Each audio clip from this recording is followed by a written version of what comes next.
ತಹಸೀಲ್ದಾರ್ ಆಡಳಿತ ಮಂಡಳಿ ಹಾಗೂ ಕುರುಬ ಸಮಾಜ ವತಿಯಿಂದ ಕನಕದಾಸ ಜಯಂತಿ ಆಚರಣೆ.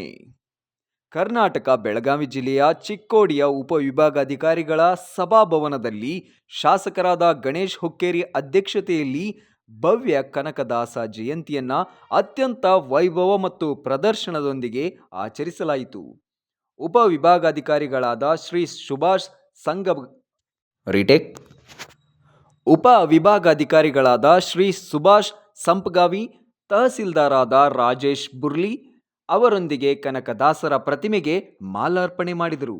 ಚಿಕ್ಕೋಡಿಯಲ್ಲಿ ಮಹಿಳೆಯರು ಕನಕದಾಸ ಪ್ರತಿಮೆಯ ಮೆರವಣಿಗೆಯಲ್ಲಿ ಭಾಗವಹಿಸಿ ತಲೆಯ ಮೇಲೆ ಬಿಂದಿಗೆಗಳನ್ನು ಹೊತ್ತಿಕೊಂಡು ಕಾರ್ಯಕ್ರಮದ ವೈಭವವನ್ನು ಹೆಚ್ಚಿಸಿದರು. ಕನಕದಾಸ ಜಯಂತಿಯ ಸಂದರ್ಭದಲ್ಲಿ ಕಾಂಗ್ರೆಸ್ ನಾಯಕರು ಕನಕದಾಸ ಪ್ರತಿಮೆಗೆ ಭೇಟಿ ನೀಡಿ ಶುಭಾಶಯ ಕೋರಿದರು. ನಂತರ ಚಿಕ್ಕೋಡಿಯ ಕರ್ನಾಟಕ ರಕ್ಷಣಾ ವೇದಿಕೆಯ ಅಧ್ಯಕ್ಷರು ಸಂತೋಷ್ ಪೂಜಾರಿ ಅವರ ಕೇರೂರು ಗ್ರಾಮದ ಕುರುಬ ಸಂಘಟನೆಯ ಕಾರ್ಯಕರ್ತರು ಸ್ವಾಗತ ಸಮಾರಂಭದೊಂದಿಗೆ ಸನ್ಮಾನಿಸಿದರು.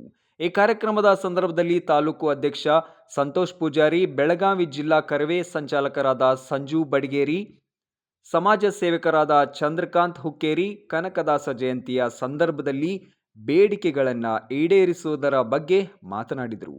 ಈ ಸಂದರ್ಭದಲ್ಲಿ ಜೆಡಿಎಸ್ ಮುಖಂಡರಾದ ಶ್ರೀ ಪ್ರತಾಪರಾವ್ ಪಾಟೀಲ್ ಇವರ ಮೆರವಣಿಗೆಯಲ್ಲಿ ಭಾಗವಹಿಸಿ ಕಾರ್ಯಕ್ರಮಕ್ಕೆ ಭೇಟಿ ಕೊಟ್ಟರು. ಈ ಕಾರ್ಯಕ್ರಮದ ಸಂದರ್ಭದಲ್ಲಿ ಚಿಕ್ಕೋಡಿಯ ಕರವೇ ಸಂಘಟನೆಯ ಅಧ್ಯಕ್ಷರಾದ ಶ್ರೀ ಸಂತೋಷ್ ಪೂಜಾರಿ, ಚಿಕ್ಕೋಡಿ ಹಿರಿಯ ಪತ್ರಕರು ಶ್ರೀ ರಾಜು ಮುಂಡೆ, ಪರಮೇಶ್ ಬಿಂದ್, ಕುಮಾರ್ ಪಾಟೀಲ್ ಮುಂತಾದ ಕಾರ್ಯಕರ್ತರು ಸ್ವಾಗತಿಸಿ ಅಭಿನಂದಿಸಿದರು. ಎಲ್ಲರೂ ಕನಕ ಜಯಂತಿ ಶುಭಾಶಯಗಳು. ಕನಕದಾಸರು ಮಾಡಿದಂಥ ಕಾರ್ಯಗಳು ಭಾಳ ಮೆಚ್ಚುಗೆದವರು. ಯಾಕಂದ್ರೆ ಅವರು ಕುಲ ಎನ್ನಬೇಡಿ, ಮಾನವ ಯಾವ ಕುಲ ಅಂತ ಕೇಳಿದಾರೆ ಅವರು. ಅಂದರೆ ಎಲ್ಲರೂ ಒಂದಾಗಿ ಬಾಳ್ರಿ ಅಂತ ಅವರು ಸಂದೇಶಪಡಿದರು. ಇವತ್ತು ಕನಕ ಜಯಂತಿ ನಿಮಿಷ ನಮ್ಮ ಸಂತೋಷ್ ಪೂಜಾರಿ ಅಧ್ಯಕ್ಷರು ಅವರ ನೇತೃತ್ವದೊಳಗೆ ಇವತ್ತು ಕನಕ ಜಯಂತಿ ಆಚರಣೆ ಮಾಡಾಕತ್ತಿದ್ದೆವು.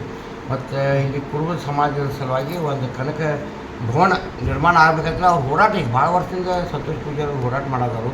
ಸಂಜು ಬಡಿಗರು ಸುದ್ದ ಅವ್ರು ಕೈ ಜೋಡಿಸಿದ್ದಾರೆ. ಈಗ ನೋಡಿರಿ, ನಾವಾಗಲಿ ಸಂಜು ಬಡಿಗರು ನಾವು ಜಾತ್ಯಾತೀತ ಜನ, ನಾವು ಎಲ್ಲ ಸಮಾಜದವರು ಒಳ್ಳೆಯವರಾಗಬೇಕು, ಎಲ್ಲ ಸಮಾಜದವರು ಸುಖಿ ಇರಬೇಕು. ಸರ್ವೇ ಜನ ಸುಖಿನ ಬಹುದು ವಿಚಾರದವ್ರ. ಅದಕ್ಕೆ ಗಣೇಶ ಹುಕ್ಕೇರಿ ಸಾಹೇಬ್ರ ರೀತಿ ಪ್ರಕಾಶ್ ಹುಕ್ಕೇರಿ ಸಾಹೇಬ್ರ ಪ್ರಯತ್ನದಿಂದ 1 ಕೋಟಿ ರೂಪಾಯಿ ಅನುದಾನ ಕೊಡ್ತೇನೆ ಅಂತ ಇವತ್ತು ಹೇಳಿದ್ದಾರೆ ಕನಕ ಭವನಕ್ಕೆ. ಚಿಕ್ಕೋಡಿದೊಳಗೆ ಕನಕ ಭವನ ಭಾಳ ಅವಶ್ಯಕತೆ ಐತಿ. ಮುಂದೆ ಜಾಗ ಸಲುವಾಗಿ ಮುನ್ಸಿಪಾಲ್ಟಿಯಿಂದ ಜಾಗ ಅರ್ಧ ರೇಟಿದೊಳಗೆ ಡಿ ಸಿ ಸಾಹೇಬ್ ಕೂಡ ಮಾತಾಡಿ ಜಾಗ ವ್ಯವಸ್ಥೆ ಮಾಡ್ತೀವಿ. ಎ ಸಿ ಸಾಹೇಬರು ಮತ್ತು ತಹಸೀಲ್ದಾರ್ ಸಾಹೇಬ್ ತೊಗೊಂಡ್ರು. ಎ ಸಿ ಸಾಹೇಬರು ತಹಸೀಲ್ದಾರ್ ಸಾಹೇಬರು ಒಳ್ಳೆಯವ್ರಿದ್ದಾರೆ, ಜೋಡೈತಿ ನನಗೆ ಕೆಲಸ ಮಾಡೋದು, ಸಮಾಜ ಸ್ವಲ್ಪ ಪರವಾಗಿದ್ದಾರೆ ಅವರು ಸುದ್ದ ಒಳ್ಳೆ ಕೆಲಸಗಳು ಮಾಡಾಕತ್ತಿದ್ದರು. ಅದಕ್ಕೆ ದಯಮಾಡಿ ಬರೋ ದಿವಸದೊಳಗೆ ನಮ್ಮ ಎ ಸಿ ಸಾಹೇಬರು, ಡಿ ಸಿ ಸಾಹೇಬರು ಮತ್ತು ತಹಸೀಲ್ದಾರ್ ಕೈ ಮುಗಿದು ವಿನಂತಿ, ಈ ಕುರುಬ ಸಮಾಜಕ್ಕೆ ಸಹಾಯ ಮಾಡಿರಿ, ಒಂದು ಇದು ಮಾಡಿರಿ. ಮತ್ತು ಅಣ್ಣಗಳು ಇವತ್ತು ಬಂದ ಪ್ರತಾಪರಾವ್ ಪಾಟೀಲ್ ಸಾಹೇಬರು, ಅವರು ದೊಡ್ಡ ಕ್ರಾಂತಿ. ನಾವು ಯಾಕಂದ್ರೆ ಸಣ್ಣಾಗಿರ್ತಂದ್ರೆ ವೇಲ್ ಪಾಟೀಲ್, ವಸಂತರಾವ್ ಪಾಟೀಲ್ ಅವರು ನೀರಾವರಿ ಸಚಿವರಿದ್ದಾಗ ಶಾಂತಪ್ಪನ ಮಿರ್ಜಿಯವ್ರ ಮನೆಗೆ ಬರ್ತಿದ್ರು. ಶಾಂತಪ್ಪನ ಮಿರ್ಜಿಯವ್ರ ಮನೆಗೆ ಬಂದಾಗ ಊಟ ಎಲ್ಲ ಊಟದ ವ್ಯವಸ್ಥೆ ಎಲ್ಲ ಶಾಂತಪ್ಪನ ಮಾಡ್ತಿದ್ರು. ಊಟ ನಾನು ನೀಡಿದ ಮನುಷ್ಯ, ನನಗೆ ಭಾಳ ಖುಷಿ ಅನ್ನಿಸ್ತಿತ್ತು. ವಸಂತರಾವ್ ಪಾಟೀಲ್ ಏನು ಮಾಡಿದಾರಪ್ಪ ಅಂತಂದ್ರೆ ಎಲ್ಲರೂ ತಲೆಮಾರುಗಳಿಗೆ ಸುಖ ಅಂತ ಕೆಲಸ ಮಾಡಿದ್ದಾರೆ. ಅವರು ಏನು ಗುಡಿ ಕಟ್ಟಲಿಲ್ಲ, ಏನು ಸಮುದಾಯ ಭವನ ಮಾಡಲಿಲ್ಲ, ಮತ್ತೊಂದು ಮಾಡಲಿಲ್ಲ. ಅವರು ನೀರಾವರಿ ಯೋಜನೆ ಮಾಡಿರಿ. ರಾಯಬಾಗ್ ತಾಲೂಕು, ಮೂಡಲಗಿ ತಾಲೂಕದಾಗ ಇವತ್ತೇನು ಅನ್ನ ತಿನ್ನತ್ತಾರ ಪ್ರತಿಯೊಬ್ಬರು, ಅದೆಲ್ಲ ಕೊಡುಗೆ ಯಾರ್ದಪ್ಪ ಅಂದರೆ ವಸಂತರಾವ್ ಪಾಟೀಲ್ ಸಾಹೇಬರು. ವಸಂತರಾವ್ ಪಾಟೀಲ್ ನೀರಾವರಿ ಮಾಡಿ, ಕೆನಾಲ್ಗಳು ಮಾಡಿ ಶಾಶ್ವತವಾಗಿ ಕೊಟ್ಟಿದ್ದಾರೆ. ಅವರು ಸುಮ್ಮನೆ ಹೆಸರು ಹಾಕ್ಕೊಂಡು ಒಂದು ಗುಡಿ ಕಟ್ಟಿನು, ಒಂದು ಬಸ್ ಸ್ಟ್ಯಾಂಡ್ ಕಟ್ಟಿನು, ಇವರ ಅನುದಾನ ಇವರ ಹೆಸರು ಹಾಕಲಿಲ್ಲ. ಅವರು ಶಾಶ್ವತವಾಗಿ ನೀರಿನ ವ್ಯವಸ್ಥೆ ಇವತ್ತು ಮೂಡಲಿಗೆ ಮತ್ತು ರಾಯಬಾಗ್ಕ ಅಲ್ಲಿ ಕುಸುಳಿ ಬೆಳೆಯಲಾಗ್ತಿತ್ತು. ನಮ್ಮ ಪಾವನೇರಿದ್ದಾರೆ, ಮೂಡಲಿಗೆಲ್ಲ ರಾಯಬಾಗೆಲ್ಲ ನಮ್ಮ ಪಾವನೇರಿದ್ದಾರೆ. ಕುಸುಳಿ ಬೆಳೆಯಲಾಗ್ತಿತ್ತು. ಅಂಥ ಮಡ್ಡಿಗಳನ್ನೆಲ್ಲ ರೈತರ ಪರವಾಗಿ ನಂದನವನ ಮಾಡಿದವ್ರು ಯಾರ್ಯಾರು ಸುದ್ದ ವಸಂತರಾವ್ ಪಾಟೀಲ್ ಅಂತ ನಾವು ಹೇಳಕ್ಕೆ ಇಷ್ಟಪಡ್ತೀವಿ. ಯಾಕಂದ್ರೆ ವಸಂತರಾವ್ ಪಾಟೀಲ್ ನಮ್ಮ ಒಳಗಿಲ್ಲ, ಆದರೂ ಸುದ್ದ ಅವರು ಒಳ್ಳೆ ಕೆಲಸ ಮಾಡಿ, ಅವ್ರು ಕೆಲಸ ಮಾಡಿದ್ದಲ್ಲಿ ಹೋಗಲಿಲ್ಲ. ಅದರ ಪ್ರಕಾರ ಪ್ರತಾಪರಾವ್ ಪಾಟೀಲ್ ಸುದ್ದ ಅವರ ಒಂದು ವಿಚಾರಧಾರೆಗಳನ್ನ ಹಿಡ್ಕೊಂಡು ಅವರು ಸಮಾಜ ಸಲುವಾಗಿ ಹೋರಾಟ ಮಾಡಾಕ್ತಿದ್ದರು. ವಸಂತರಾವ್ ಪಾಟೀಲ್ ಬರುವ ದಿನಗಳಲ್ಲಿ ಯಶಸ್ವಿ ಆಗಬೇಕು ಮತ್ತು ಸಂತೋಷ್ ಪೂಜಾರಿ ಯಶಸ್ವಿ ಆಗಬೇಕು. ಯಾವಾಗ ಅವ್ರ ಬೆನ್ನಿಂದ ನಾವು ಸಂಜು ಬಡಿಗರು, ನಮ್ಮ ಟೀಮ್ ಎಲ್ಲ ರೀತಿ, ನಮ್ಮ ರುದ್ರ ಹಿರೇಮಠ ಆಗಲಿ, ನಾವಿ ಸಾಹೇಬರಾಗಲಿ ಎಲ್ಲರೂ ನಾವು ಅವ್ರ ಹಿಂದೆ ಇದ್ದೆವು. ಮತ್ತು ದೇವರು ಯಶಸ್ವಿ ಮಾಡಲಿ, ಸಂತೋಷ್ ಪೂಜಾರಿ ಅವ್ರಿಗೆ ಯಶಸ್ವಿ ಆಗಲಿ, ಮತ್ತು ವಸಂತರಾವ್ ಪಾಟೀಲ್ ಚಿರಂಜೀವಿ ಆದಂಥ ಪ್ರತಾಪರಾವ್ ಪಾಟೀಲ್ಗೂ ಯಶಸ್ವಿ ಆಗಲಿ ಅಂತ ಹೇಳಿ ತಮ್ಮ ವಾಹಿನಿ ಮುಖಾಂತರ ಹೇಳಿಕೆ ಇಷ್ಟಪಡ್ತೀನಿ. 2016ರಾಗ ಸಂಜೀವನ ಬಡಿಗರ ಅವರು ಕರ್ನಾಟಕ ರಾಷ್ಟ್ರೀಯಕ್ಕೆ ಅಧ್ಯಕ್ಷರು, ನಾವು ಕವಿ ಉಪಾಧ್ಯಕ್ಷರು.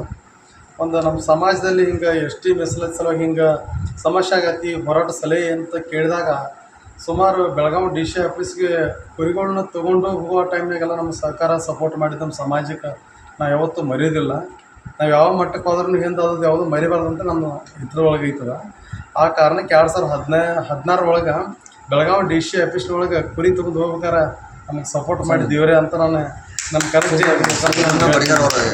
ಅದಕ್ಕೆ ಆವಾಗ ಸಹಾಯ ಖರ್ಚನ್ನು ಕೂಡ ನಮ್ಗೆ ದುಡ್ಡು ಇನ್ನು ಈಗ ಸುಮಾರು ನಾನು 100 ಕುರಿಗಳು ತೊಗೊಂಡು ಹೋಗಿದ್ನ್ಯಾಗ ಅವನ ಮೇಲೆ ಪೇಪರ್ ಅದಾವು ಕೂಡ ಎಲ್ಲ ನಮ್ಮ ಸುದ್ದಿನೇ ಅದಾವು. ಅವಾಗ ಆ ಟೈಮ್ ಎಸ್ ಟಿ ಮೀಸಲಾತಿ ಹೋರಾಟ ಚಲೋ ಇತ್ತು.